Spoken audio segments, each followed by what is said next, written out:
They destroyed my trees, threatened me with fines, and thought I would back down. But I went all the way, and now the HOA president himself is homeless. Jack Thompson had lived in his home for 10 years. It was a place he had poured his heart into. His property was surrounded by towering oak trees, which not only provided shade on hot days, but also created a sense of privacy. Those trees were a part of his life, a part of his home. But one day, everything changed. It was just another workday. Jack came home in the evening, parked in his driveway, and, as always, glanced toward his backyard. But something was off. His trees were gone. Jack froze. A sinking feeling grew in his chest. He rushed to his yard and stopped in shock. Where the majestic oaks had stood that very morning, there were now nothing but ugly stumps.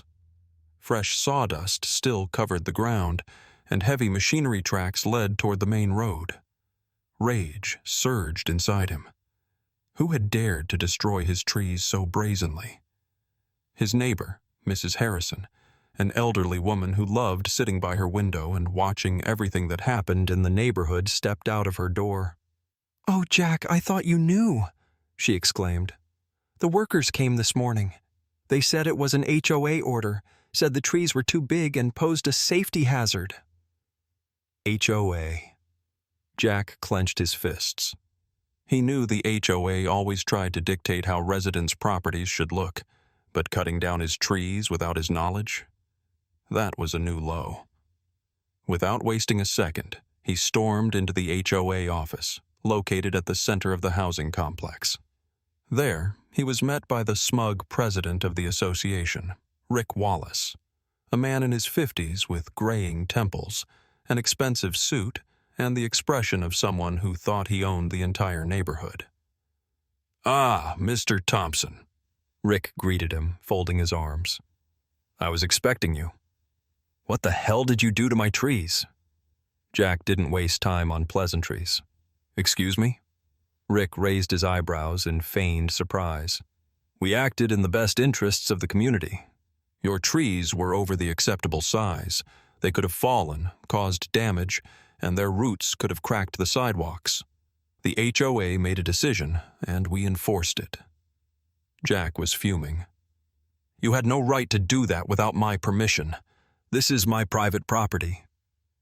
"Actually," Rick smirked, pulling out a folder of documents, "when you signed the HOA agreement, you agreed to abide by all its rules, including those regarding the neighborhood's visual harmony. We determined that your trees disrupted the aesthetics." "This is complete bullshit." Jack slammed his fist on the desk. "I want to see the official documents and the removal order. Where are they?" Rick's smirk widened. "Unfortunately, HOA decisions are not up for debate. If you have complaints, you can file an official request. Though I should warn you, you already have a fine, $2,000 for failing to maintain your property properly." Jack's fists clenched so tightly that his knuckles turned white. He realized two things. First, Rick Wallace saw himself as untouchable. And second, he wasn't even trying to hide his corruption. But Jack wasn't going to let this slide. He looked Rick in the eye and slowly said, "You just made the biggest mistake of your life." Rick chuckled, but Jack was already turning toward the exit. He knew one thing. This battle had only just begun. Jack woke up early. He had barely slept. Rick's smug grin, the destroyed trees, and the injustice of it all kept replaying in his head. Anger burned in his chest, but he knew he had to stay level-headed. The first thing he did was check his mailbox. He needed to confirm whether Rick had been bluffing about the fine. He wasn't bluffing. Inside an envelope stamped with the HOA logo was an official notice. Violation notice, word 2397. Homeowner, Jack Thompson. Address, 145 Maple Drive. Violation, failure to comply with landscaping standards. Fine, $2,000. Due date, February 14th.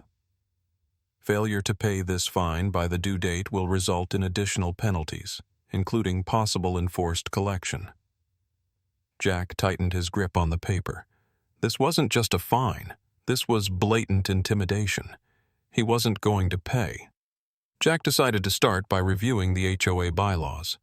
When he bought the house, he was given a thick folder with rules, but like most homeowners, he had never read them until now. Flipping through the pages, he found the landscaping section. The HOA reserves the right to regulate the external appearance of properties. However, any modifications to private property require notifying the owner and obtaining the approval of 2/3 of the board. Jack's lips pressed into a thin line. They had no right to touch his trees without notifying him and getting his written consent. But then he found something even more important.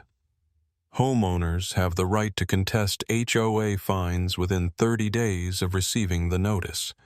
The HOA is required to provide proof of violations. In other words, he had a chance to fight the fine. But should he wait? He had a feeling this was just the beginning.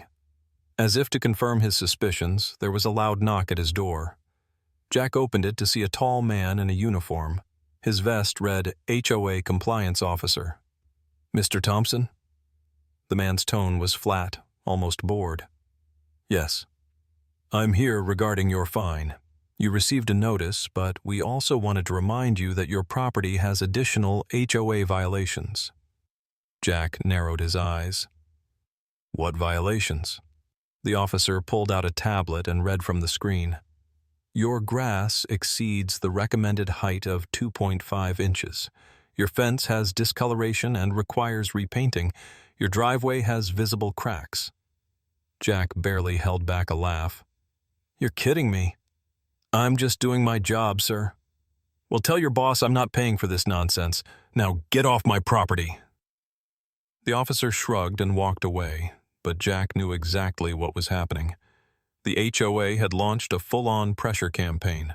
Their tactic was clear: drown him in fines until he either paid up or was forced to sell his home. But if Rick thought Jack would back down, he was dead wrong. Later that day, Jack met up with his neighbor, Tom, who lived across the street. Tom was one of the few people who openly disagreed with Rick. "You're in deep trouble, buddy," Tom sighed, sipping his coffee on the porch. "They think they can bully me. They think they've already won. Same thing happened to Bill Morgan." "What happened to Bill?" Tom frowned. 3 years ago, he had a dispute with the HOA over his shed. They claimed it was oversized, even though it was just a couple of inches over the limit. They buried him in fines and threats. He fought back, but eventually he sold his house and moved away. Jack's jaw tightened. "Do you know anyone who's ever beaten the HOA?" Tom smirked. "Honestly, no. They usually scare people until they break. But you seem like a stubborn guy." "Oh, I'm very stubborn, Tom. Very." That night, Jack stayed up late. He dug through documents, researched HOA cases, and found something important.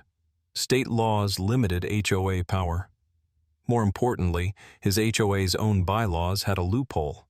Major decisions affecting private property required not just board approval, but also a majority vote from the residents. If he could rally enough neighbors, he could challenge Rick, not just in court, but within the community itself. Jack grinned. Rick thought he had Jack cornered, but in reality, he had just given him a reason to fight back. And that meant one thing: war had just begun. Jack barely slept that night, poring over the HOA bylaws and state property laws. The more he read, the clearer it became. Rick and his board were deliberately overstepping their authority. But did he have proof? So far, all he had were neighbors' stories, the fines, and his destroyed trees. Not enough to take to court. The next morning, Jack set out to talk to as many neighbors as possible, hoping to find others who had experienced similar issues. His first stop was Mrs. Harrison, the elderly woman who had informed him about the workers. "They arrived early in the morning," she recalled, shaking her head. "I thought you had called them. They were in such a hurry. They even refused my coffee. Did they mention who hired them? One of them said, "It's all cleared with Mr. Wallace." That detail made Jack pause. If the work was cleared, there had to be paperwork. He thanked Mrs. Harrison and headed across the street to see his friend Tom. "This isn't the first time Rick's done something like this," Tom said, settling onto his porch. "Remember Dan?" Jack nodded. Dan was a quiet guy who loved tending to his garden, but a few months ago he had suddenly sold his house and moved away.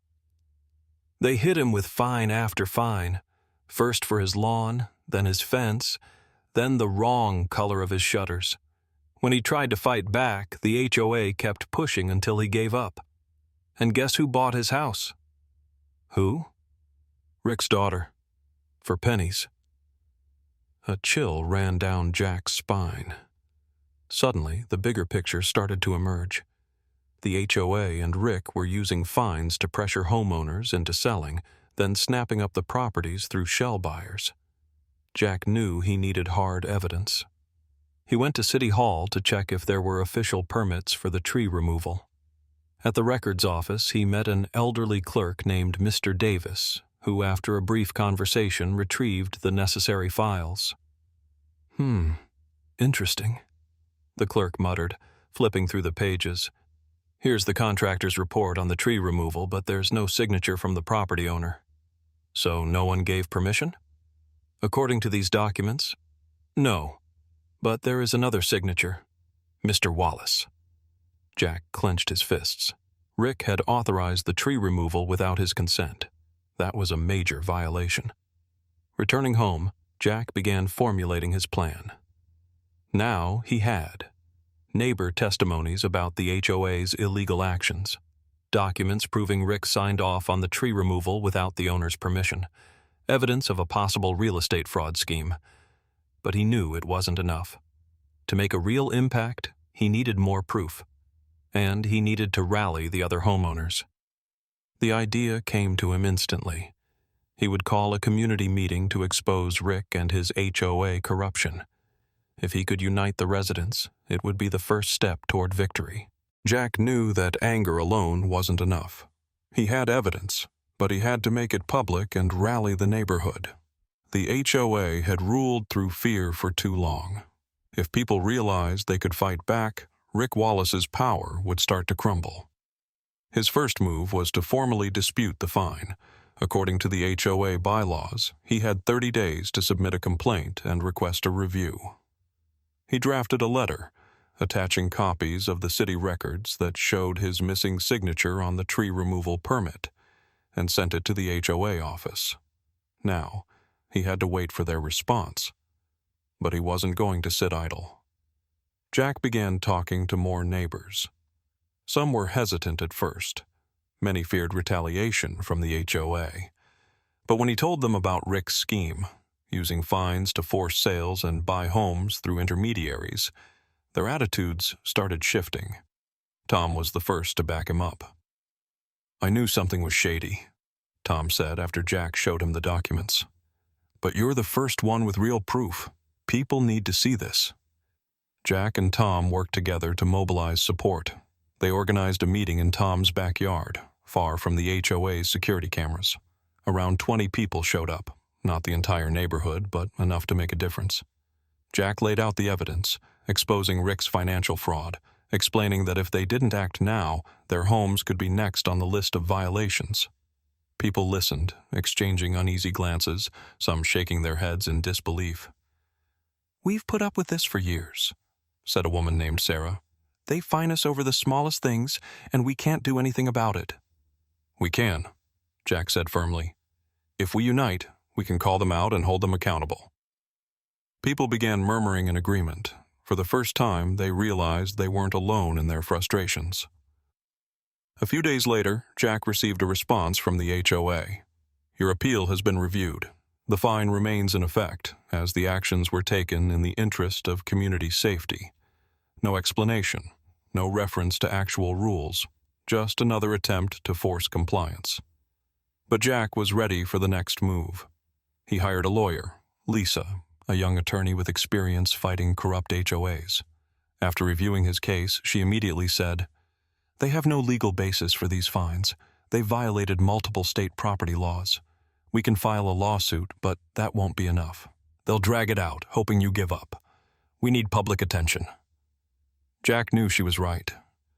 The HOA counted on people being too exhausted to fight, but he wasn't backing down.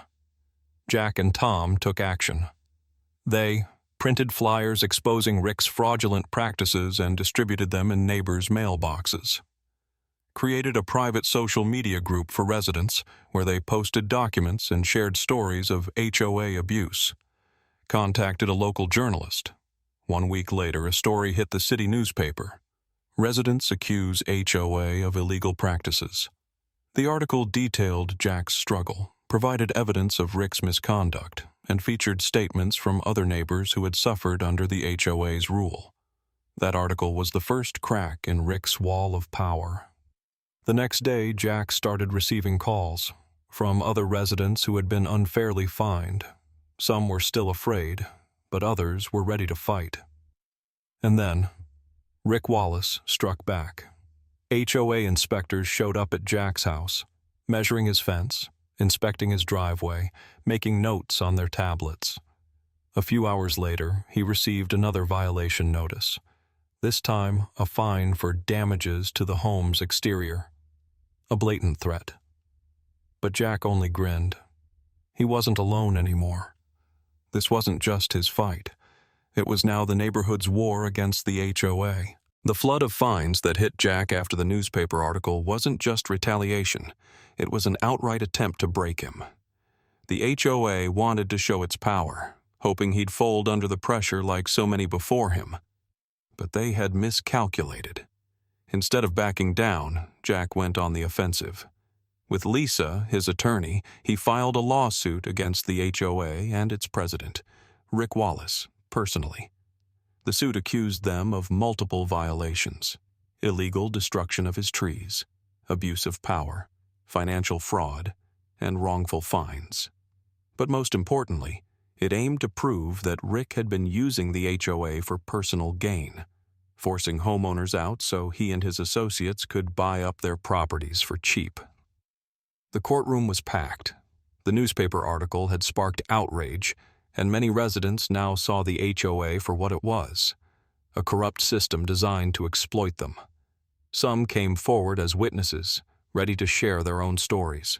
Among them was Mrs. Harrison, who had been threatened with fines over her incorrect curtain color, and Greg, a man who had been forced to rebuild his fence 3 times in a year for ridiculous reasons.